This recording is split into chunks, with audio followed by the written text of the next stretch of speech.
सद्गुरु कबीर ने कहा है,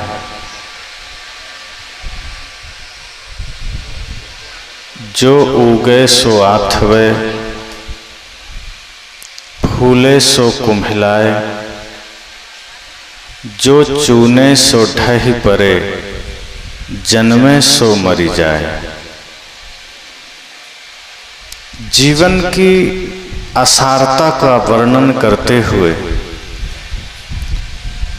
शरीर और संसार की नश्वरता का वर्णन करते हुए सद्गुरु कहते हैं, जो उगे सो आथवे।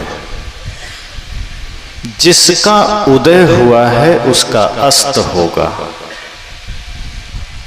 फूले सो कुम्हिलाए, जो पुष्प खिला है वो कुम्हिलाएगा। जो चूने सो ढहि परे, जिसका निर्माण हुआ है उसका विनाश होगा। और जन्मे सो मर जाए। इस धरती पर जिसने भी जन्म लिया है उसकी मृत्यु होगी। यह जीवन का बहुत बड़ा सत्य है। और चीजों को झुठलाया जा सकता है, और चीजों को वर्गलाया जा सकता है, नकारा जा सकता है, छोड़ा जा सकता है, लेकिन कोई कहे कि मृत्यु झूठी है तो समझना कि वो कह भी रहा है तो भी उसे मरना है।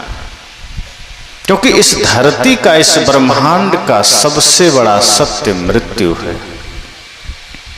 इसलिए सद्गुरु कहते हैं, इससे भाग कर नहीं जीना है, इससे जाग कर जीना है।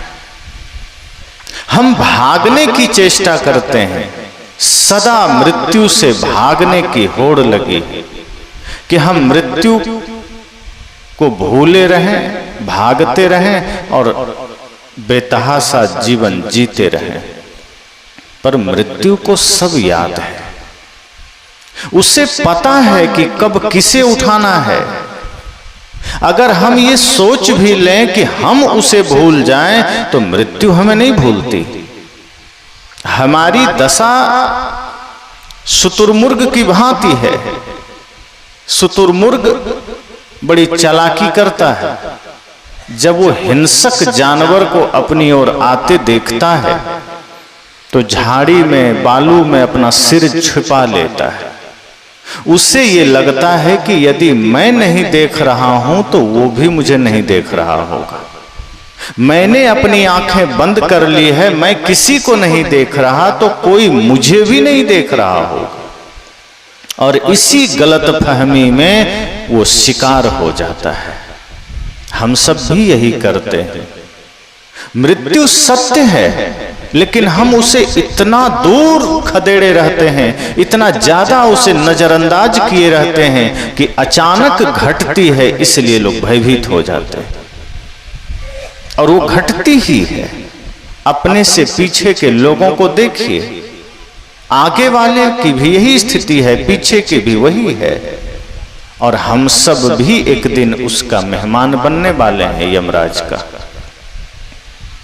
सद्गुरु कबीर इस दोहे के माध्यम से हमें डराना नहीं चाहते हैं, वो हमारे भीतर के सामर्थ्य को जगाना चाहते हैं। वो हमें निर्भय बनाना चाहते हैं कि डरने की जरूरत नहीं है। जो जो जन्म लिए वसुधा पर, एक दिन सब ही मरे, एक दिन सबको जाना हुआ, डरने की जरूरत नहीं।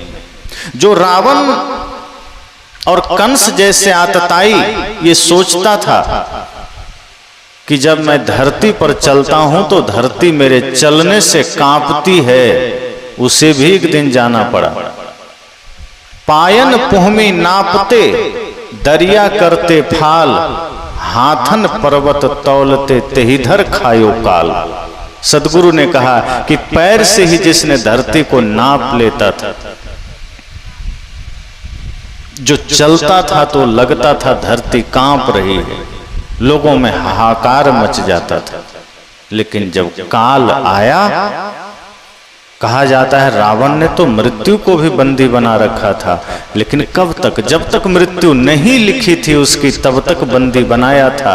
जिस दिन मृत्यु थी उस दिन वही मृत्यु उसको शमशान में लिटा दिया। जब वो जिंदा था तो थर्राते थे पांव जिनके सामने जाते हुए, देखा आज उनकी खोपड़ी को ठोकरें खाते हुए। जिसके सामने जाने से भी हमारे पैर कांपते थे वो आज शमशान में लेटा है। सद्गुरु कहते हैं कि इससे भयभीत नहीं होना है। मृत्यु तो सत्य घटना है, और फिर आपकी मृत्यु होती भी कहां है? आप कभी मरते थोड़े हैं, आप देह नहीं हैं। हमने स्वयं को देह मान लिया है, इसलिए मृत्यु का भय होता है। गीता में देह और देही की बात आई है। देह ये नश्वर शरीर है, और जो इसमें बैठा हुआ चेतन है वो देही है। उसकी कभी मृत्यु नहीं होती, वो अजन्मा है, अजर है, अमर है। और जिस दिन हम अपने को पहचान लेते हैं तो हमें इतना ही आभास होता है कि जैसे कपड़ा पुराना हुआ, हमने चेंज कर लिया दूसरा, कोई बात नहीं, कोई घटना थोड़े होती है। ऐसे ही शरीर एक वस्त्र की भांति है, चाहे वो स्त्री का शरीर हो चाहे पुरुष का शरीर हो, है तो कपड़ा ही। ये भी कपड़ा है। अलग अलग कलर के कपड़े हम रखते हैं, ऐसे ही कोई स्त्री का शरीर का कपड़ा पहन लिया, कोई पुरुष शरीर का कपड़ा पहन लिया। लेकिन भीतर जो चेतना है, भीतर जो जीव है, वो सब में वही है, स्वरूप सबका समान है। सद्गुरु कहते हैं इसलिए आप डरिए मत, मृत्यु के साथ जाग कर जिए। जब मृत्यु का आभास बना रहेगा, आपके जीवन में बुराई कभी आ नहीं सकती। जिसको ये आभास हो जाए कि जिसका उदय हुआ है उसका अस्त होगा, वो आदमी पाप नहीं कर सकता, वो आदमी फिर अत्याचार नहीं कर सकता। अभी किसी को बता दिया जाए कि 24 घंटे में तुम्हारी मृत्यु हो जाएगी, वो जुआ खेलने जाएगा क्या? वो चोरी करने जाएगा? वो 24 घंटे के लिए शांत सन्यासी बन जाएगा कि नहीं, 24 घंटे बाद मेरी मृत्यु होनी है। अब उसे कोई भी राग रंग पसंद नहीं आएगा। एक व्यक्ति जीवन के सत्य को जानना चाहता था कि जीवन को कैसे जिए। चारों तरफ माया का पसारा है, कहीं लालच है, लोभ है, छल है, तृष्णा है। इस बीच में स्वयं को कैसे बचाएं? कहीं कामना है, कभी किसी का घर बढ़िया देखा तो मन आकर्षित हुआ, किसी का तन देखा तो आकर्षित हुआ, खुद को कैसे रोकें? एक संत ने कहा चले जाओ राजा जनक के पास। जब वो व्यक्ति गया तो देखता है राजा जनक सिंहासन पर बैठे हैं, सोने का सिंहासन है, और दरबार में नृत्यांगनाएं नाच रही है, दरबारी बैठे हैं। उस आदमी ने सोचा ये क्या मुझे जीवन का सत्य बताएगा, ये तो राजकाज में इतना मस्त है और राजा है, सोने के सिंहासन पर बैठा है।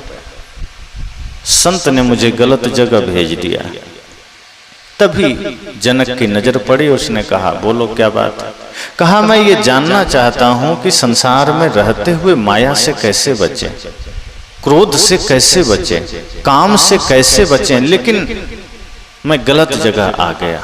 जनक ने कहा नहीं नहीं, तुम गलत जगह नहीं आए हो। कहा नहीं, मैं गलत जगह आ गया, मैं चलता हूं। जनक जी ने कहा जब आ ही गए हो तो रुको थोड़ी देर और आराम से चाय पानी लेकर जाओ। हालांकि ये विनोद में बातें कही जाती है, क्योंकि चाय तो जब अंग्रेज आए तब लेकर आए। हमारे यहाँ चाय की प्रथा ही नहीं। हमारा देश भारत तो काढ़ा शरबत जूस का देश है, दूध दही का देश। यही हमारे यहाँ पिलाया जाता था, पिया जाता था। अंग्रेज आए तो चाय की बीमारी लेकर आए और हम लोग उसमें पड़ गए। तो एक कहावत ही बन गई कि चाय पानी पूछा कि नहीं। तो जनक जी ने तो उससे दूध शरबत ही पूछा होगा, तो उन्होंने कहा ठहरो थोड़ी देर। उसने सोचा चलो अब आ ही गए हैं तो रुक जाते हैं। जनक जी ने कहा कोई बात नहीं, आ गए हो तो मेरा महल देख लो। उसे लगा ये तो सही बात है, महल का दर्शन कर लेते हैं। कहा दूसरी बात यह है कि तुम महल ही नहीं, मेरे कक्ष को भी देख सकते हो, मेरे रानियों को भी देख सकते हो। उस युवक को लगा ये तो और गजब की बात है, मुझे तो इतना ज्यादा छूट मिल रही। तब तो देख ही लेते हैं। कल को कोई पूछेगा कि राज्य में गए तो क्या क्या देखा, तो बता तो सकूंगा कि इतनी चीजें मैंने देखा। राजा जनक ने कहा ठीक है तुम देख सकते हो। वो व्यक्ति तैयार हुआ। जनक ने कहा लेकिन एक शर्त है, तुम ऐसे नहीं देख सकते। कहा क्या? कहा एक कटोरा दिया जाएगा और उसमें तेल भरा होगा, तेल लबालब भरा होगा, और अगल बगल तुम्हारे 2 सैनिक चलेंगे। अगर एक बूंद भी तेल धरती पर गिरा तो वो सैनिक तुम्हारी गर्दन उड़ा देंगे। अब उसे डर हो गया। कहा ये तो असली मामला आ गया। अब वो घबरा गया। कहा और अब तुम यहां से जा भी नहीं सकते बिना पूरा महल देखे। वो सोचता है कोशिश करते हैं शायद हम सफल हो जाएं, महल देख लें। वो सोचा क्या दिक्कत है, सावधानी से चलेंगे, तेल थोड़े गिरेगा। महल भी देख लेंगे, रानियों को भी देख लेंगे, राजा का सब कक्ष देख लेंगे। अगल बगल 2 तलवारें लेकर सैनिक खड़े हो गए। तेल का कटोरा दिया गया, वो चला। लेकिन जब चला तो एक ही ख्याल मन में आया कि यदि थोड़ी सी भी चूक हुई और एक बूंद तेल छलका कि मेरी गर्दन कट जाएगी। अब वो न कक्ष देख रहा है, न महल देख रहा है, न पर्दे देख रहा है, न राजा के रानियों के तरफ दृष्टि है। वो कटोरे पर नजर लड़ाए, झुकाए, टिकाए धीरे धीरे बढ़ रहा है।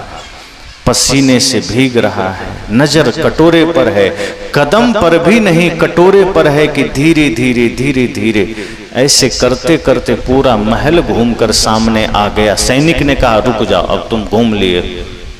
कटोरा रखाया गया। राजा ने कहा बताओ मेरा महल कैसा है?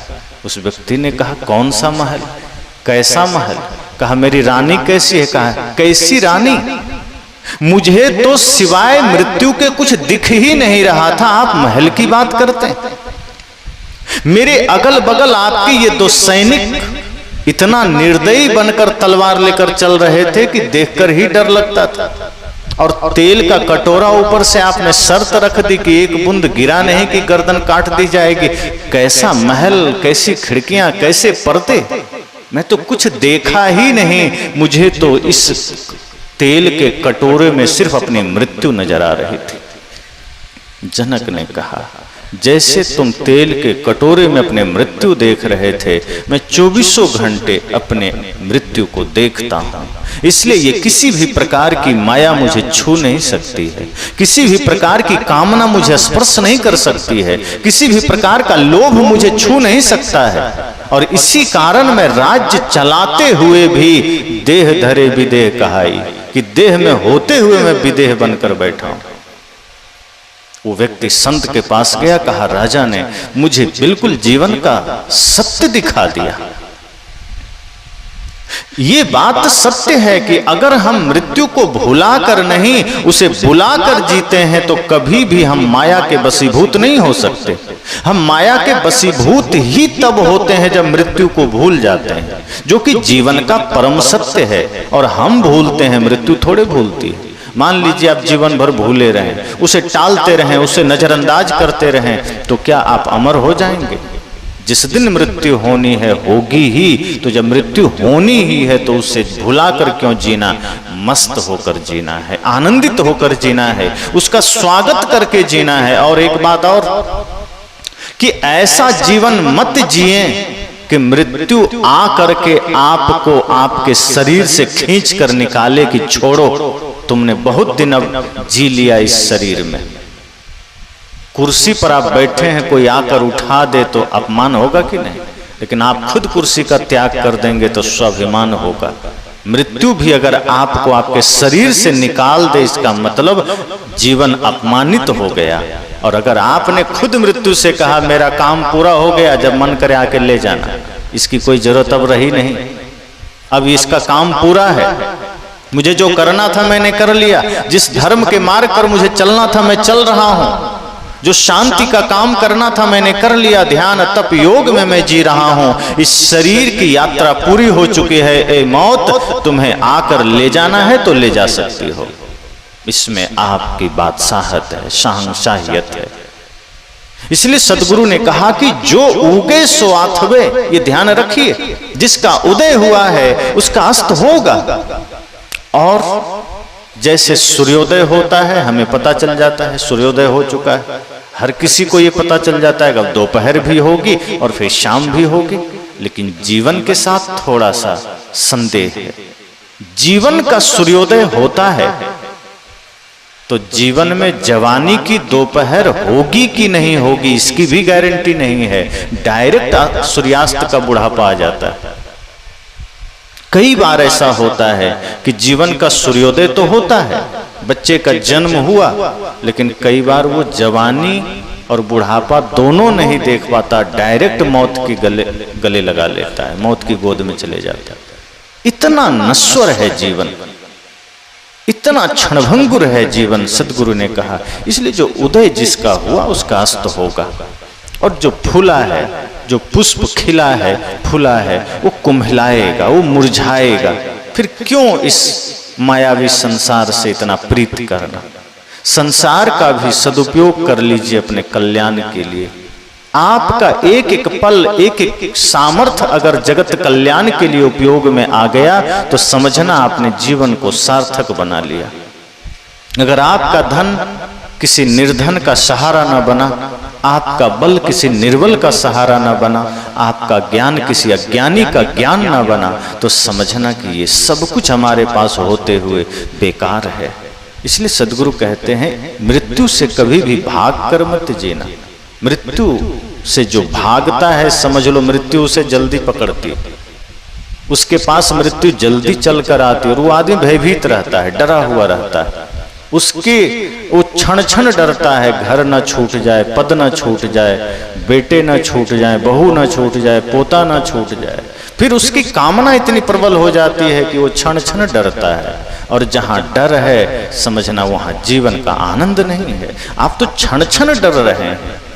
जहां निर्भयता है वहां परमानंद है, परम शांति है। और ऐसा नहीं है कि आप मृत्यु को याद करेंगे तो आकर ले चली जाएगी, वो नहीं याद करेंगे तो भी लेकर जाएगी, और याद करेंगे और समय पूरा नहीं हुआ है तब भी लेकर नहीं जाएगी।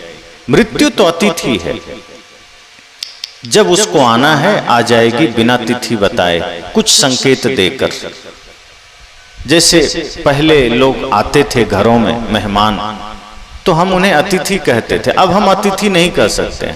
अतिथि का मतलब है जिसका तिथि का पता नहीं है, जिसके आने का कोई खबर नहीं है, अचानक चले आए। मोबाइल का जमाना नहीं था, चिट्ठी पत्री भी लोग कम भेजते थे, चले आए।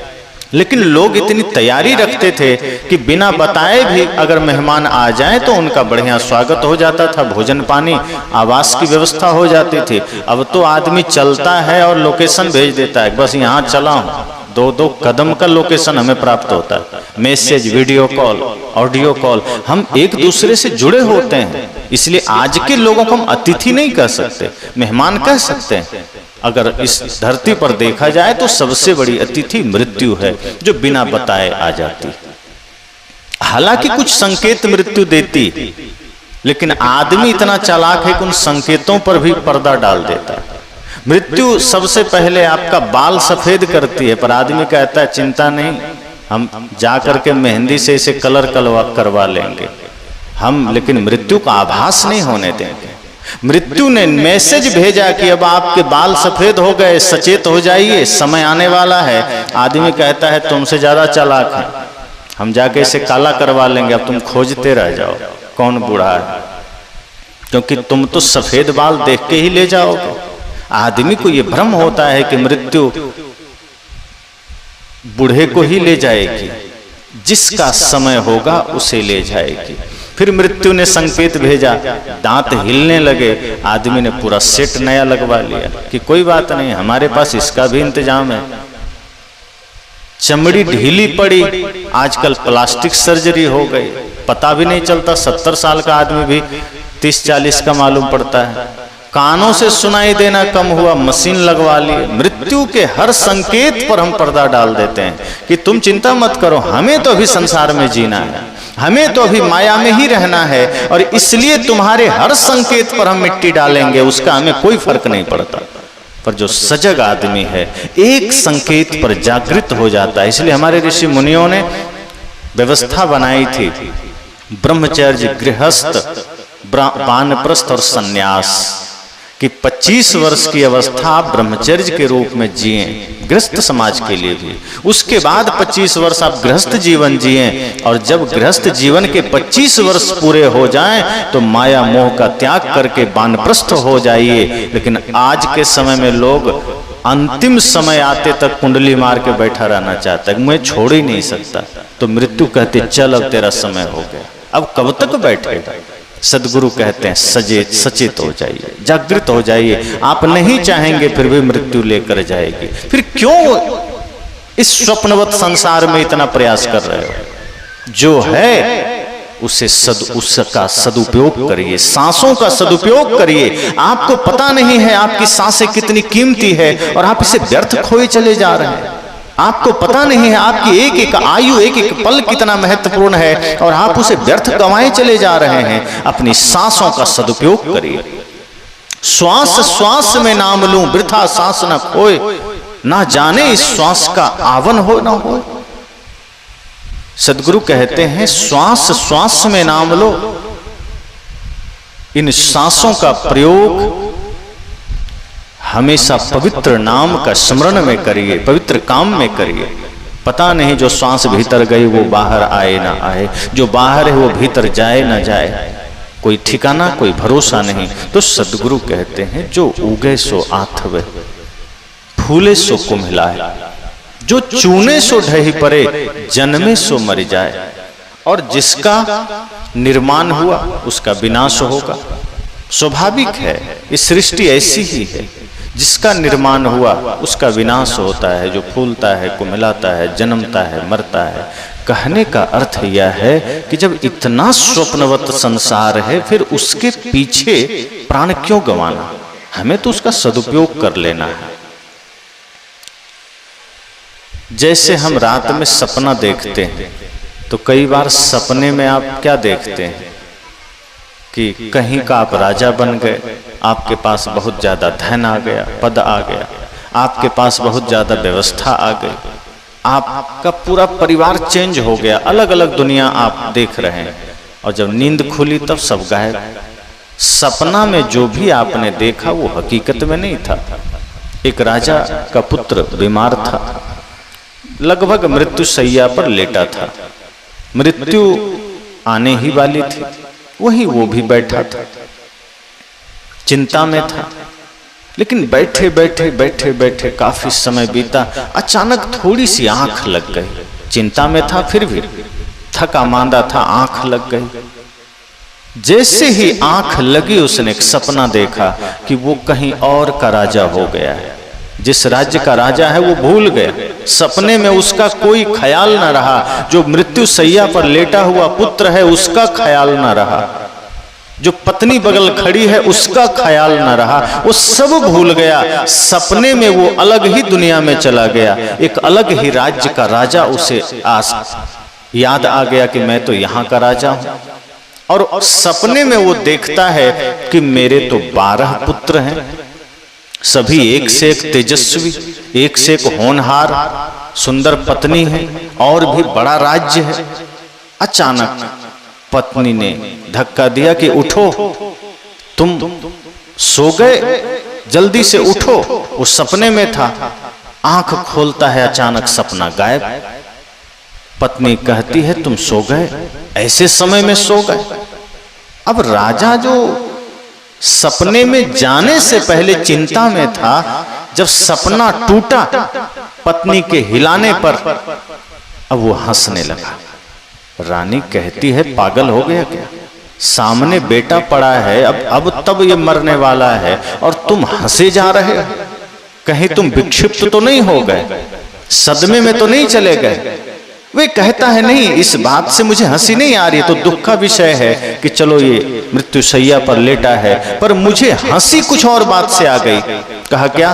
कि अभी मैं थोड़ी देर के लिए सोया, सपना देखा, या सपने में मैं किसी और राज्य का राजा बना और वहां मेरा 12 पुत्र था, और तुमने जैसे ही जगाया वो मेरे 12 पुत्र छूट गए। अब उसके लिए रोऊं या इस एक के लिए रोऊं? क्योंकि सपना तो वो भी था और ये भी है, क्योंकि जिस दिन मृत्यु आएगी मुझे लेकर चली जाएगी, ये सपना भी टूट जाएगा। एक सपना ही तो हम देख रहे हैं। तो सपने में हमने 12 पुत्र खो दिए और हकीकत में एक सामने है, क्या पता ये भी खो जाए और खो ही जाएगा।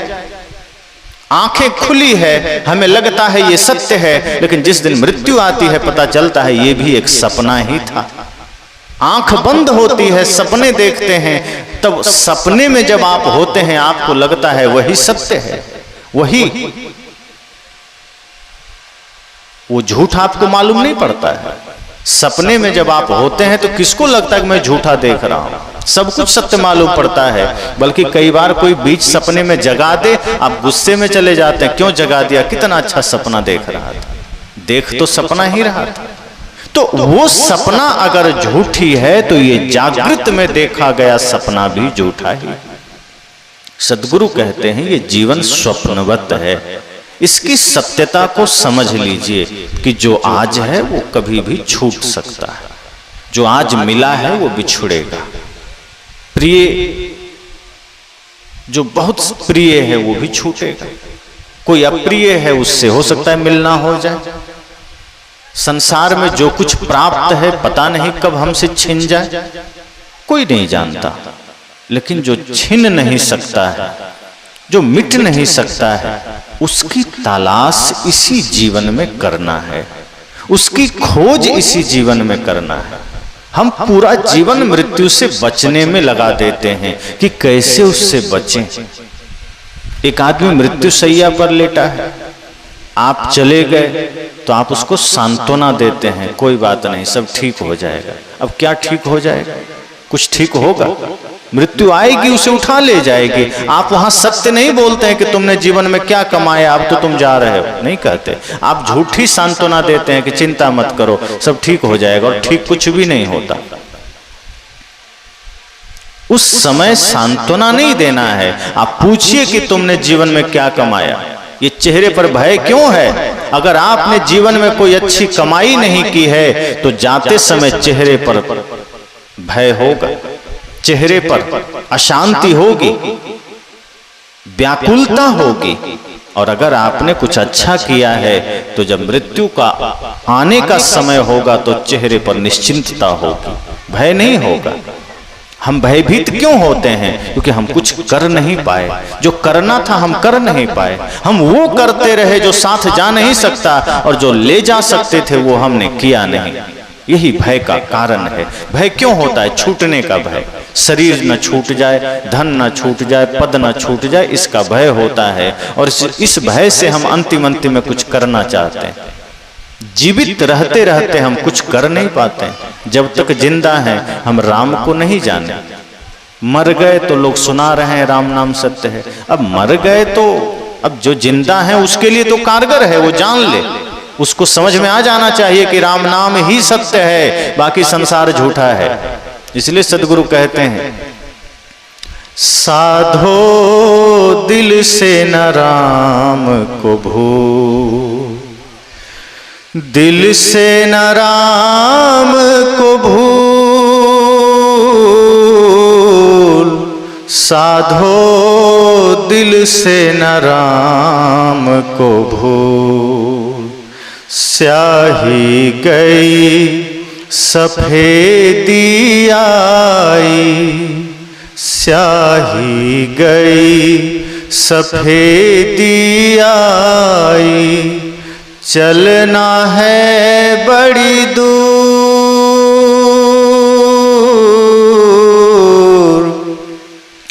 राग रंग में तुम ही रंगीले, सब फूलन में फूल, साधो दिल से न राम को भूल, दिल से न राम को भूल, साधो दिल से न राम को भूल। सद्गुरु कहते हैं दिल से राम को न भूलो। पर हम ये काम जीवन में करते हैं क्या? राम के अलावा सब याद है, धन याद है, पद याद है, पत्नी याद है, बच्चे याद हैं, घर मकान दुकान याद है, किसको कितना उधारी दिया वो याद है, कौन कितना पैसा किससे लेना है देना है सब याद है, कब शादी विवाह करना कराना है याद है, नौकरी पेशा याद है, एक राम को छोड़कर सब याद है। लेकिन जब आदमी गुजर गया तब सुना रहे राम नाम सत्य। अरे यही जीवन में जान लेता तो शायद सदगति मिल जाती। अब मरने के बाद चाहे राम नाम सत्य सुनाओ चाहे झूठ सुनाओ कुछ नहीं होना। हाँ, जो पीछे चल रहा है शायद उसका कल्याण हो जाए, शायद उसकी चेतना जग जाए। लेकिन जो मृत्यु के समय साथ चल रहा है वो आदमी भी तत्कालिक वैराग तो पा लेता है, उसे मरघटिया वैराग कहते हैं। जब कोई बगल में गुजर जाए और आप उसके अर्थी को कंधा देते हैं, मरघट ले जाते हैं, तो थोड़ी देर के लिए आप कहते हैं कि भैया सब माया है, सब झूठ है, कोई सत्य नहीं। मृत्यु सबकी आनी है, लेकिन घर आए नहीं कि वो ज्ञान वहीं मरघट में छूट गया, वो वहीं रह गया, फिर उसकी जरूरत नहीं रह गई। सदगुरु कहते हैं एक राम की याद हम नहीं करते, बाकी सब कुछ करते। तो जो करना था याद, जो करना था काम, वो छूट गया, वो रह गया। और जो नहीं करना था, जो थोड़े में भी काम चल सकता था, वही करते रहे और पूरी जवानी, पूरी ऊर्जा, पूरी शक्ति लगा दी मृत्यु को भुलाने में, उससे बचने में। जन्मदिन पर कोई मृत्यु का नाम ले ले, आप मुंह बंद करते हैं, अशुभ बोल दिया, गलत बात। कहीं विवाह में कोई मृत्यु का नाम ले लिया, आप तुरंत उसका मुंह बंद कर देते हैं। ऐसे लगता है कितना अशुभ बोल दिया, पर मृत्यु अशुभ नहीं है, एक बात जान लीजिए, वो शुभ है। क्योंकि वो जहां है, जिस घड़ी है, वहां पाप रह ही नहीं सकता है। मृत्यु जब तक आपके स्मरण में है, आप पाप नहीं कर सकते, गलत मार्ग पर नहीं जा सकते। मृत्यु को भूलते ही हम पाप के मार्ग पर जाते हैं, गलत मार्ग पर जाते हैं, गलत काम करते हैं। सदगुरु ने कहा इसलिए मृत्यु को आप भूल सकते हैं, भूल जाइए, भुला दीजिए, पर मृत्यु आपको याद रखती है, वो भूलती नहीं।